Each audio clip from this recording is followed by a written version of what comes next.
Today marks the 10th anniversary of the massacre at Sandy Hook Elementary. It is a tragic day that many will never forget. It was on that morning when a teenage gunman went on a killing spree inside a classroom filled with first graders. 20 children and 6 educators were murdered that day by a former student and his assault rifle. President Obama calls December 14th, 2012, the darkest day of his presidency. Today, flags in Connecticut are flying at half-staff to honor the victims. A memorial mass will be held tonight at a church in Newtown. Eyewitness News reporter Sonia Rincon is there tonight and begins our coverage. Sonia. Liz, the mother of one of the young victims, describes it as a heavy day.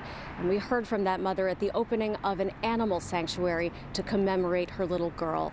Tonight, those who lost loved ones and those who experienced the horror of that day firsthand will honor those 20 children and 6 educators. And they will do that as a community here at St. Rose de Lima Church, as they have done many times in the last 10 years, making sure to never forget the lives lost and shattered in the worst crime in Connecticut history, and a shared mission to ensure that history does not repeat itself.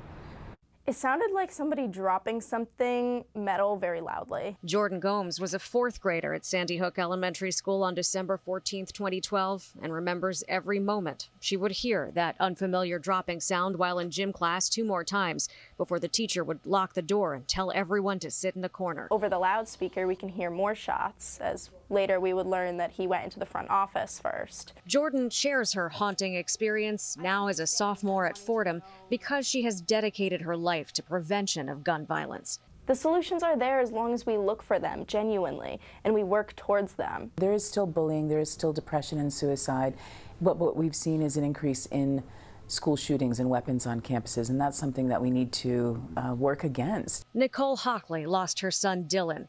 Mark Barden lost his son Daniel, 2 of the first graders murdered 10 years ago. Both parents are founders of nonprofit groups formed to honor the victims of Sandy Hook. They are proud to have trained millions of students and educators with gun violence prevention programs and advocated for legislation. Sandy Hook Elementary School has since been rebuilt, and just last month a memorial opened here in Newtown, a sycamore tree surrounded by a pool of water for people to visit and reflect.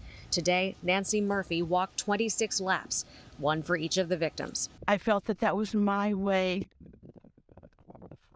of,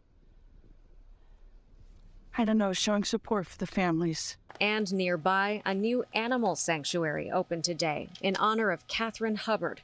If Catherine were still gracing this earth, she most certainly would be the first to be here and the last to leave. Her mother, Jenny, says she never knew that when she walked her to the school bus stop 10 years ago, it would be for the last time. The 34-acre sanctuary's mission statement in Catherine's honor, a place where all creatures will know they are safe and people are kind. And that memorial mass now a little less than an hour away. Today has been a day to reflect and to find comfort and resolve in those accomplishments and those missions, all with safety at their core.